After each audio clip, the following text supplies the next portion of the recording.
Hey y'all, thanks so much for joining us today at The Heart. My name is Dominic Insenius. I'm the leader of this church community, and I'm so grateful that you have taken some time out of your day in your journey of faith to be a part of what God is doing here in the city of San Marcos. We have a saying around here, you don't have to go to church here to go to church here, and that means you are welcome to enjoy this message from your tablet, phone, or computer, wherever you're watching it on. Big things can happen when we expect God to move. So I pray today that God would speak to you through this message. The message today can encourage you and empower you to move throughout your week and what's next in your life. So enjoy this message.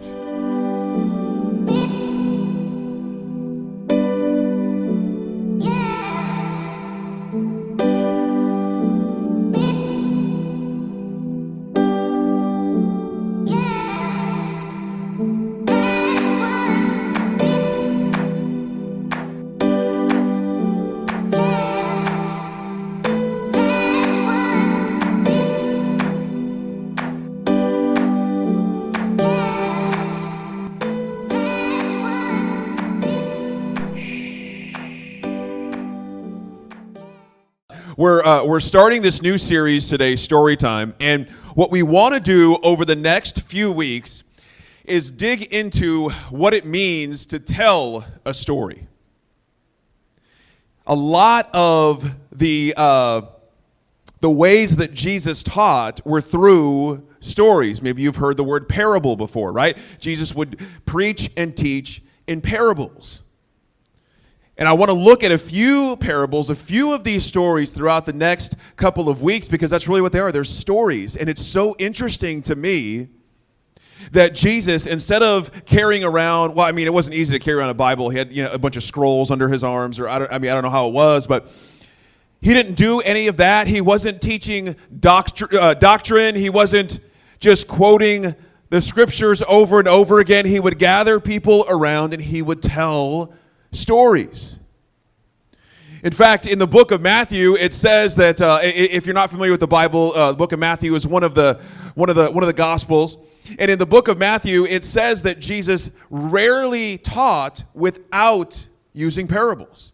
He rarely taught without telling a story, and that's so fascinating to me that he would teach with stories. There's something that we connect with when it comes to a story. It's the reason that you love watching movies. It's the reason that you love watching TV shows. I mean, every week, our friend Birdie, that she was just up here singing, she's telling us about several TV shows that she watched all 5 seasons of that week. And she's telling us the story. We don't even need to watch the TV show. She's telling us the whole story. There's something about a good story that is engaging. And I know I'll just speak for me. You don't have to raise your hand for this, but does anybody else like a juicy drama story? I mean, the juice. You know what I mean? I do scroll TikTok every now and then, okay? And TikTok, I don't know why they started sending me. If you don't know what TikTok is, it's just a bunch of videos, and you just don't like that one, don't like that one, like that one. Okay, so, and TikTok, for whatever reason, sends me a lot of like blow-ups at the airport. You know what I mean? People like, drama and Karens and all that kind of stuff. And no offense if your name is Karen, that's not what that means. And I just love the drama. I love the juice. My drama belly starts grumbling. You know what I mean? Once I see an airport video, I'm like, oh. We love a good story, don't we? Okay, so here's what I'm going to do. I'm going to set a few different story times for you. And let's think about the kind of story that's going to happen. So let's go to our first story. Join me here by the campfire. We just set up camp. We just ate. It's starting to get a little bit dark, so we set a fire. What kind of story are you ready for me to tell here? Scary story, right? One night. My little nephew, every time he was going to tell a scary story, he would always start with, one night. Right? You ready for me to tell a scary story? And I'll probably talk real low. And isn't it so interesting that we tell scary stories right before we go to bed? What is wrong with us? We tell a story about some killer in the woods. Anyway, go to your tent. Good night. Right? So around a campfire, it's a certain story that we tell. Or maybe we're all sitting around the campfire with a brew or a soda or a coffee, and we're telling stories about the day. A certain kind of story that you're ready to hear here. Okay, well, what about this next one? We're hanging out in the library. What story are you ready to hear here? Maybe a story about history. Does this remind anybody of Beauty and the Beast a little bit? Just me? That's okay. Ready for a different kind of story here? Maybe not a scary story. Maybe if that's your jam, just scary stories all the time. But you're ready for a different story here. All the different stories that are in these books, we're ready for a different kind of story. Okay, what about this next one here? What kind of story are you ready to hear here? Probably something fun, something light. The Cat in the Hat, The Hungry Caterpillar. Something fun. It's a different kind of story. You're not going to tell a scary story here. We love stories. Stories help us understand different things in life. Stories help us connect to each other. And it doesn't explicitly say in the Bible why Jesus taught in parables, why Jesus taught in stories. But if I know anything about myself, I know that a story is so much more engaging than just reading a list of rules. I want you to try it, just for fun. Try reading the book of Leviticus. I promise it's in the Bible. Try reading the book of Leviticus for 10 minutes and see if you don't fall asleep. It's a fall asleep challenge. Try to read it, and if you don't fall asleep, you win. Then I want you to try that with, and Leviticus is just a bunch of rules. It's a bunch of rules that they were meant to follow, and you go from that to Jesus telling stories about life, about what it means to be human. And what I think is that Jesus would tell stories because the people he was talking to, the people he was preaching to, the people he was teaching to were not biblical scholars. They weren't people who would have big sections of the Bible at their time, the Scriptures. They weren't people that had big sections of the Scriptures memorized. They were people who were just living their life, trying to make it day to day, week to week. And he would tell stories that helped them understand the kingdom of heaven. Jesus wanted to make his message that he was bringing easily understandable. And I think that's why he would tell stories. And I want to tell a story today. You might know it as the story of the prodigal son. And I looked it up. Has anybody ever looked up what prodigal means? If you haven't heard the story, the prodigal son is, well, I'm going to give you the juice here in a bit, and it's juicy. The prodigal son, prodigal means spending money recklessly, and that's exactly what this kid does.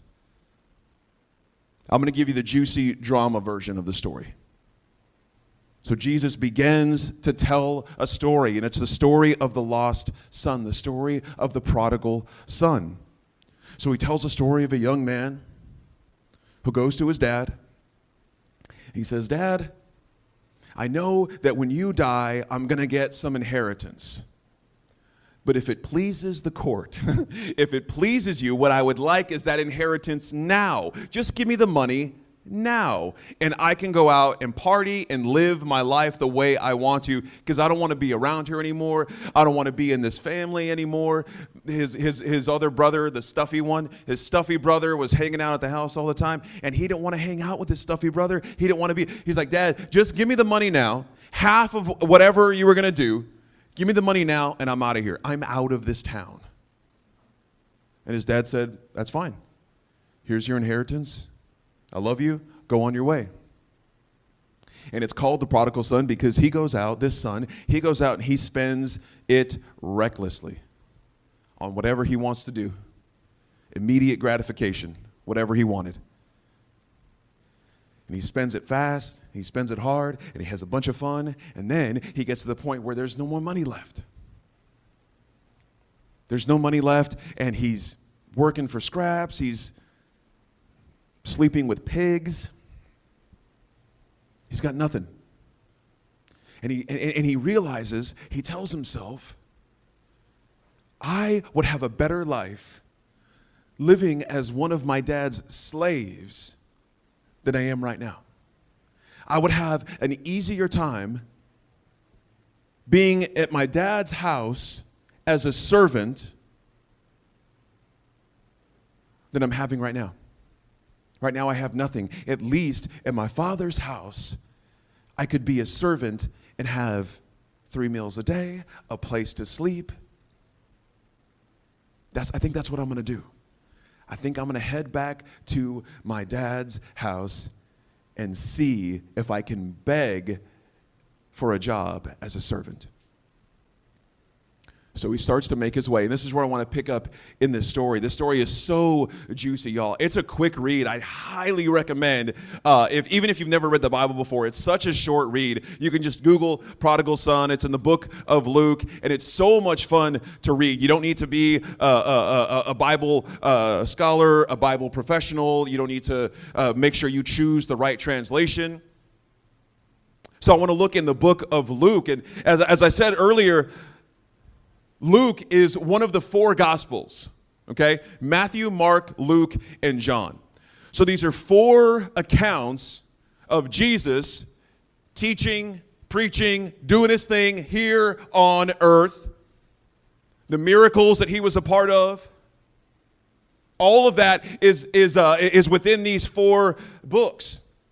And so this one particular, Luke, this is where we're going to read the story of the prodigal son, or the lost son, as it's called in the Message Bible. So we're going to look at verse 24. So we're picking up right after the son says, I'm going to go to my dad's house. Because at least at my dad's house, I can have 3 meals a day. I can have a place to sleep, even if I'm just a servant. Okay, so check this out. This is verse 20 through 24. When he was still a long way off, the son on his way back home, when he was still a long way off, his father saw him. His heart was pounding. He ran out, embraced him, and kissed him, and the son started his speech. He had prepared a speech. He said, I know when I get back home, I'm going to have to convince my dad. Because can you imagine, and I am prone to guilt and shame, so I have my own issues I'm working through in counseling, but can you imagine the guilt that you would have? You say, I want all the money that you were going to give me when you die, I want it now so I can go do whatever I want, and then you run out of money, and now you're like, hey, actually, Dad, you need help setting up the cable or anything? Happy to help. So he's got all this going on in his head, and he's practicing this speech. He's like, okay, when I see my dad, this is how I'm gonna beg him. I'm gonna frame it, and I'm gonna say I'm sorry, and I'm gonna grovel, and I'm gonna beg, and I'm gonna get on my knees and make sure my dad knows how sorry I am. I'm gonna make sure my dad knows how sorry I am for what I've done. And the whole time that we're engaged and enthralled in this story, Jesus is telling this story for a purpose. Take a wild guess who the father is in this story. Anyone? Easy answer. Yes, it's Dominic. Yes, it's me. Oh, everybody's a comedian back there. It's God. 9 times out of 10, I don't want to say every single time, but in a story that Jesus is telling, if there is a father in the story, most of the time it refers to God. And here is a son, maybe it's me, maybe it's you, it's us, and we're planning our speech to God, and we're saying, okay, I'm going to tell God how sorry I am for what I've done. I'm going to tell God how sorry I am before he has a chance to say anything, so he knows how much I mean that I'm sorry. I know what I've done. I'm sure the Father knows what I have done, so I'm going to start off with this speech and say, Father, I have sinned against God. and I have sinned before you. I don't deserve to be called your son ever again. But the father wasn't listening. This son, bringing all this guilt, had this speech prepared. He really wanted his father to know how sorry he was. Maybe that's us to God. You ever felt that way with God? You ever felt like, I don't know if I can ever go in front of God because I've done things that I am not proud of?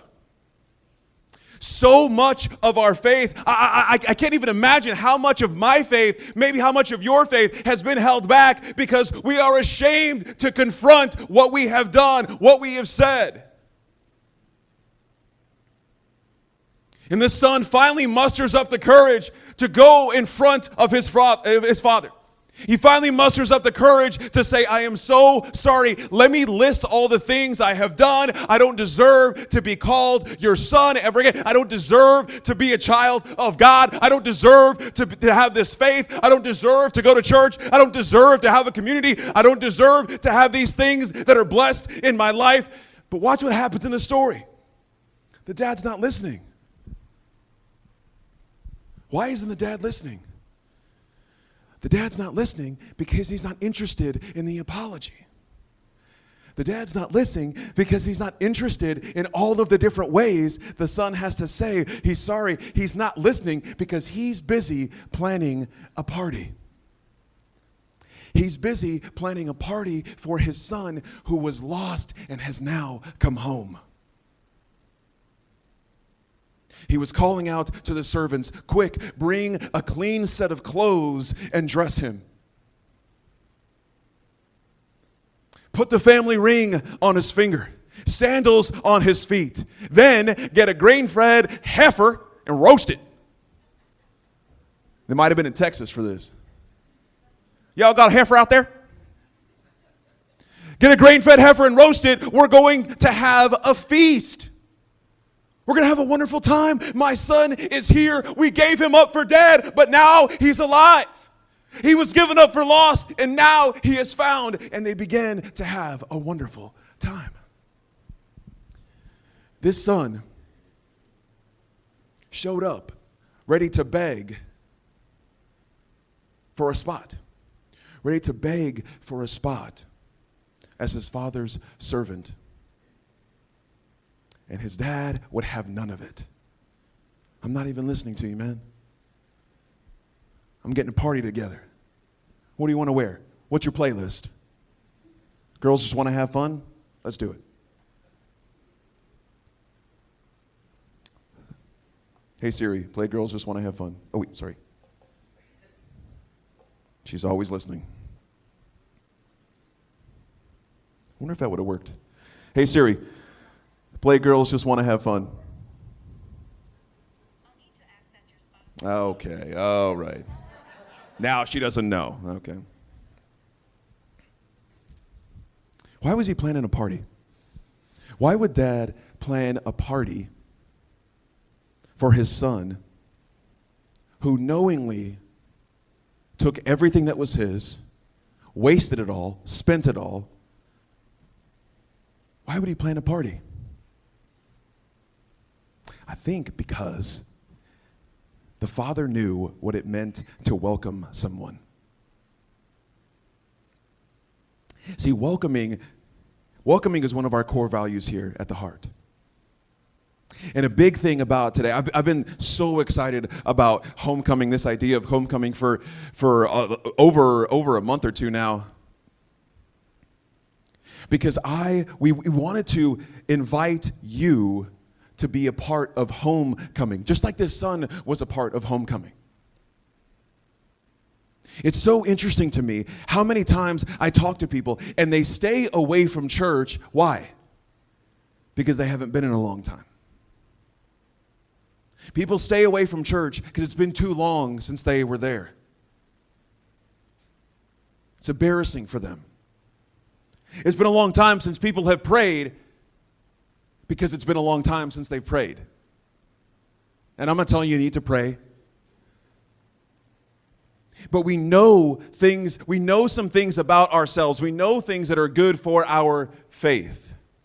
Maybe for you, praying is how you take big steps in your faith. Maybe for you, it's reading the Bible. Maybe for you, it's going to church. Maybe for you, it's listening to music. Whatever it is, we know the things that help us grow in our faith. But there are times where we're just like this son in this story. I'm sure there's a part of you that can connect with the son in this story, and you think, it's been too long. How do I explain? It's so funny. Every now and then I'll see somebody out and about around town, and it usually comes up, and they'll say, sorry, I haven't been to church in a while. And I was like, well, I'm glad you said that, because we were talking about you at this past meeting, so sorry it's been so long. I'll text someone and say, hey, how you doing? Hey, we're doing good. We're trying to get back in church soon. Like, well, that's fine. I don't care if you're in church. I just care if you're okay. What if we were like this son, and we were thinking of the reasons why we're not here. We're thinking of the reasons why we're not at church. We're thinking of the reasons why we're not joining Connect Group. We're thinking of reasons why we haven't downloaded the Church Center app yet. We're thinking of reasons why we haven't prayed in a while, why we haven't read our Bible in a while, whatever it is. And while we're thinking of all these things that we haven't done, and we're sorry for all these things that we haven't done yet, this whole time He's like, I'm not even listening to you. I'm just happy you're here. I don't mean here as in church. It means I'm happy you're here, thinking about me, talking to me. What else you want to do? You want to? Girls just want to have fun. We'll get Cyndi Lauper. Is it Cyndi Lauper? Okay. That was way before my time. God, I'm so young, you guys. I'll be 28 this year, and I've been dyeing my beard gray for a while now, and I just got to keep it up.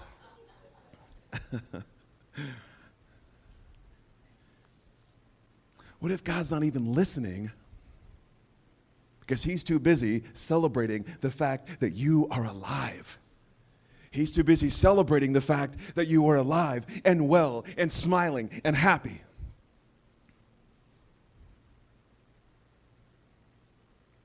That's all from one tiny little juicy story that Jesus told. So much juice within this tiny story. You know what's interesting? Remember I told you there was a brother? There was a brother that was there at the house. So the one brother, the younger brother, he was like, I'm out of this town. I want the money. Give me. I'm going to go party. And the older brother was like, that is not the right thing to do. I am going to stay here and do my duty. He's the one that says, I've been to church every Sunday. I'm serving on the setup team. I'm doing welcome. I'm at Connect Groups. I'm liking the Facebook posts. I'm sharing what I need to share. And we're having a party for this guy? I'm sorry. I've been here the whole time. This is what happens in the story. Right after what we just read, it picks up. They're having a big party. And the oldest son, he hears the music going on. He hears the celebrating. He's off in the field, and it's like, hopped on the train in LAX. And he's like, what? Party in the USA? The Jay-Z song? Was it, you know what I'm saying? It's Miley Cyrus. She was a small artist. And he runs up. He's like, what are we doing here? What's the commotion? Why did you take the fattest heifer that we had, and why are we roasting that boy? And the dad tries to tell him, hey, your brother, he was lost, but now he's found, man. He was given up for dead, and now he's alive. We need to celebrate. And the older brother was like, man, I would have liked a heifer. I would like the family ring on my finger. I would like a new set of clothes. I've been here the whole time. I've been doing what you told me to do. Where is my party? You know what his dad says?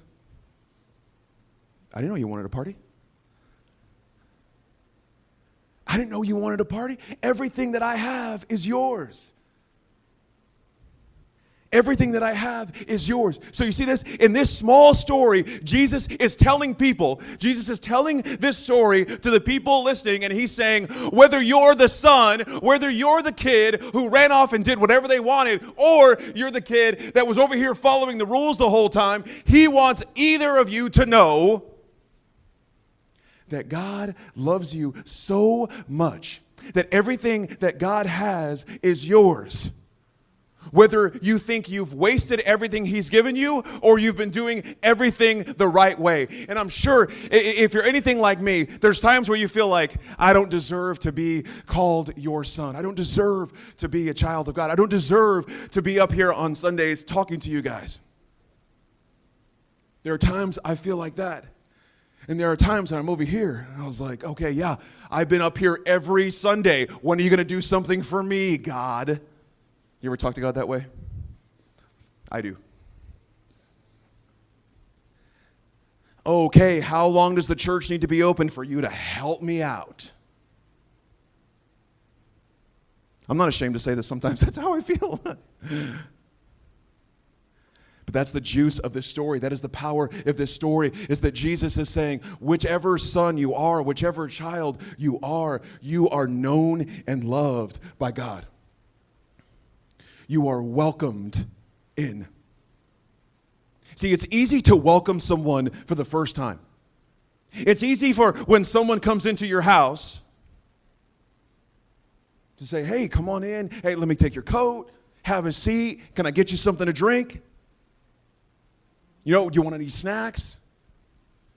It's easy to do that the first time that you see somebody, the first time you meet somebody. Welcoming someone is more than the first time. It's got to be every time. Welcoming someone is more than the first time. It's every time. I lied earlier. I'm not 28. I'm actually 40. Hard to believe. 40 years old. This is a true story. 40 years old. I went to go visit my dad the other day.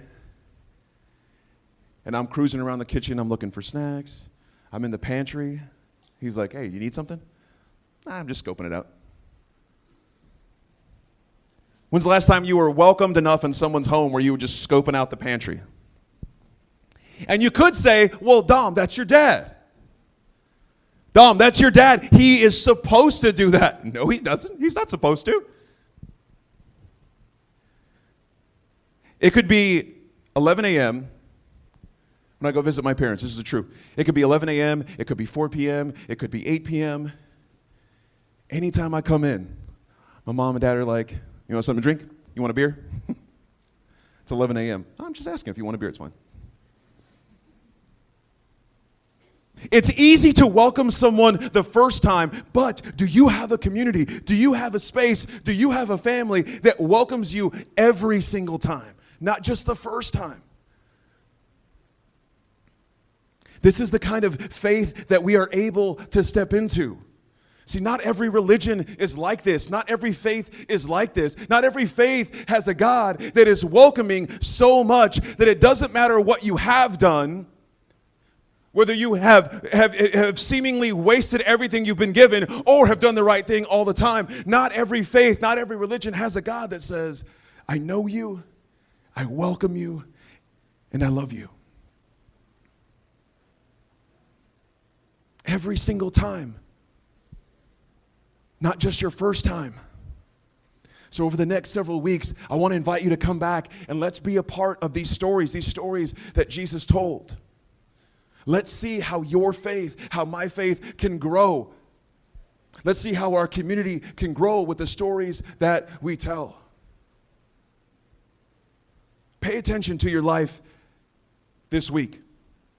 Pay attention to the stories that surround your life. Who do you call when you have to tell them a funny story? Hey, I got a funny story for you.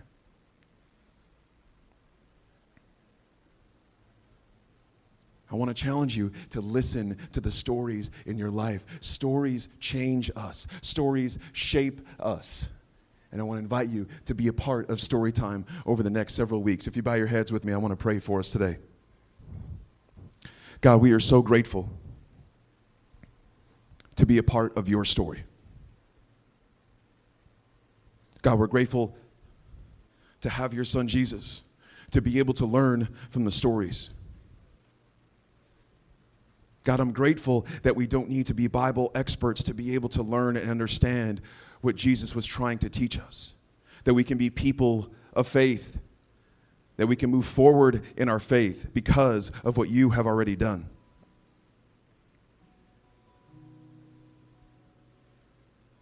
We're thankful for the stories that we get to be a part of, and we're grateful to be known and welcomed and loved by you. We love you, and we pray this in your name. Amen. Y'all, thanks so much for joining us today at The Heart. To find out what is next for you in your journey of faith, I want to invite you to go to theheart.church/next, see what's in store for you, get in touch with us. We would love to be able to connect with you and see how we can partner with you in your journey. I hope you have a great rest of your week, and we'll see you soon.